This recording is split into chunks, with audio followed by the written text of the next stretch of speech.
Sebelum melanjutkan, jangan lupa subscribe dulu, terima kasih. Bab 382, jadi bagaimana jika aku mendapatkan cucu secara gratis?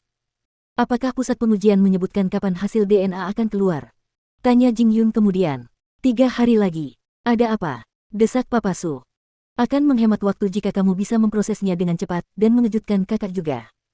Papa Su mengangguk mendengar perkataan Jing Yun. Kembalilah saat semua ini berakhir. Aku akan mendelegasikan sebagian pekerjaanku kepadamu. Setelah menutup telepon, Mama Su lalu berkata pada Jing Yun, meskipun aneh mengatakan ini sekarang, jika masalah ini benar-benar bisa mendekatkanmu dengan ayahmu, sebenarnya itu sepadan. Aku hanya ingin pulang secepatnya. Jingting adalah rumah putra mahkota, dan membiarkannya tinggal di rumah Sen tidak akan cukup. Jangan khawatir, Ibu. Ini masalah yang merepotkan, tapi bukan berarti tidak ada peluang untuk membalikkan keadaan. Adapun Seng Xiao, apakah Jing Yun tidak mengerti pemikirannya setelah mengikuti bertahun-tahun? Jika Seng Xiao tetap di Jingting, Lao Seng akan mengirim orangnya untuk mengganggu Mukiki. Di sisi lain, tempat tinggal Sen akan jauh lebih aman. Adapun Jing Yun sendiri, masuk akal jika dia bisa tinggal di Jingting bersama Seng Minglan sebagai menantu keluarga Seng. Malam hari, kediaman keluarga Seng. Hari kedua Gu Ziling datang ke kediaman keluarga Seng. Demi menjaga calon menantunya dengan baik, Lao Seng telah mendekorasi kamar terbaik di keluarga Seng sesuai dengan gaya kamar Gu Ziling di kediaman keluarga Gu, bahkan menyuruh para pelayan untuk selalu menanggapi setiap permintaannya. Sementara itu, Gu Ziling dengan cepat mengenal semua orang di keluarga Seng, dan tentu saja mengetahui bagaimana Seng Xiao hidup dan perannya di antara mereka. Meskipun saudara Seng yang kedua sangat kompeten, pada akhirnya ia tidak sebanding dengan seorang jenius seperti Seng Xiao. Namun, dengan Seng Xiao yang bersembunyi di kediaman Sen, dia tidak dapat berbuat apa-apa bahkan jika dia ingin bertemu dengannya.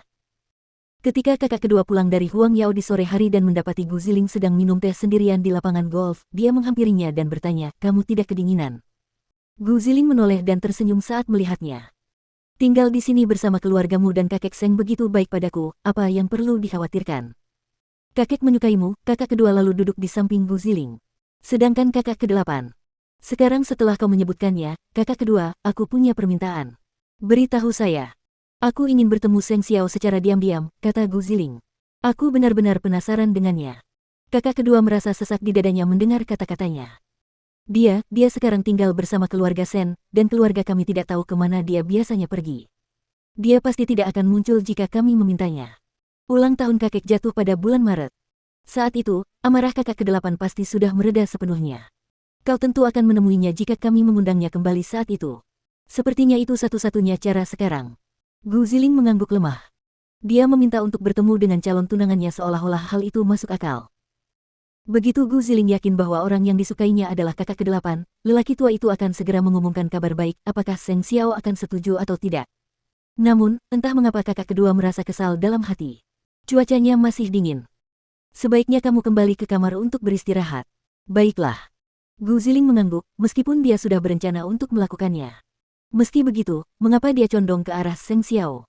Sederhananya, karena dia tidak membutuhkan pria yang benar-benar mencintainya.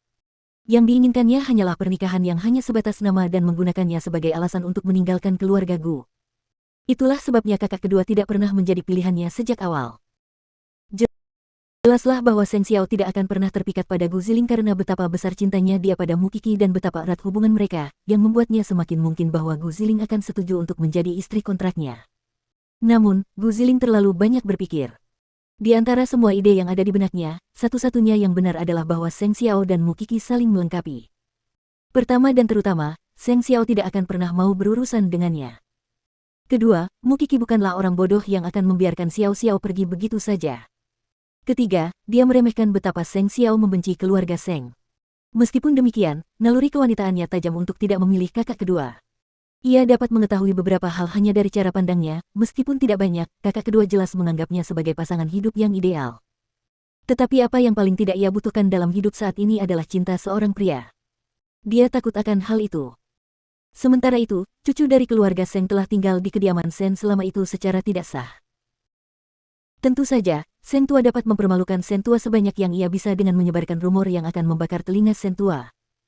Sungguh menyedihkan dan menyedihkan bahwa hubungan antara dua keluarga yang telah berjuang bersama selama bertahun-tahun akan jatuh ke keadaan yang mengerikan. Salah satu rumor tersebut adalah, mungkinkah keluarga Sen tidak dapat lagi memiliki seorang putra, dan karena itu menginginkan seorang cucu untuk Anda sendiri. Rumor lain menambahkan bahwa Mu Qixi adalah wanita jalang terhebat di seluruh Jianchuan, merayu para lelaki di usia 18 tahun dan bahkan memisahkan seorang cucu dari keluarganya. Bagaimana itu tidak mengesankan? Situa Shen tentu saja geram ketika mendengar hal itu, tetapi dia tidak dapat berbuat apa-apa.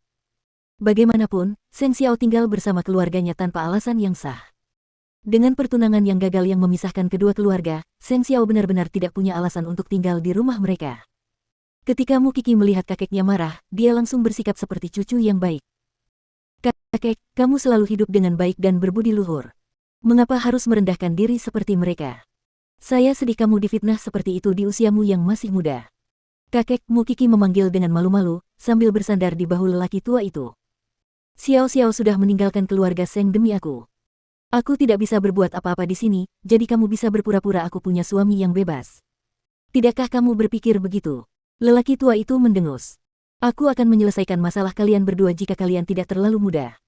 Jadi bagaimana jika aku mendapatkan cucu secara cuma-cuma? Tetap saja, aku tidak habis pikir bagaimana orang setua itu mau bersusah payah mencampuri urusan cucunya. Bagaimana mungkin cucu dari keluarga Shen tidak ada apa-apanya di matanya? Karena aku tidak patuh. Mu Qixi sampai pada inti permasalahan. Kelahirannya sudah menjadi bahan perdebatan, tetapi itu bisa dimaafkan karena keluarga Shen sudah mendapatkan kembali reputasi mereka sebelumnya. Namun, dia juga bersikeras menjadi dokter forensik dan tidak memberikan kontribusi apapun kepada Huang Yao, itulah yang tidak bisa diterima oleh Old Seng. Lagi pula, siapa lagi yang ingin dia provokasi dengan putri muda keluarga Gu? Dia bahkan tidak bisa mengendalikan cucunya sendiri. Dan pada akhirnya, dia menyebarkan rumor-rumor buruk itu hanya untuk memaksa Xiao Xiao muncul. Jadi, kamu harus menjadi pria yang lebih baik dan membiarkan keluarga Seng melakukan apa yang mereka inginkan. Saat itu sudah malam, tetapi kakek dan cucunya masih duduk di samping kolam ikan, mengobrol dengan santai. Karena itu, Seng Xiao mendengar seluruh pembicaraan mereka ketika dia datang untuk membawa Mu Qixi kembali beristirahat. Dia menyadari rumor yang disebarkan oleh keluarga Seng, dan dia menduga itu melibatkan keluarga Shen. Namun dia tidak bisa membiarkan mereka disakiti. Oleh karena itu, setelah mendengarkan percakapan mereka, Seng Xiao tidak membawa Mu Qixi kembali ke kamar, malah berbalik untuk meninggalkan cucunya dan cucunya sendiri untuk membicarakan masalah itu. Baginya, sudah saatnya ia melakukan sesuatu untuk mematahkan semangat Old Seng.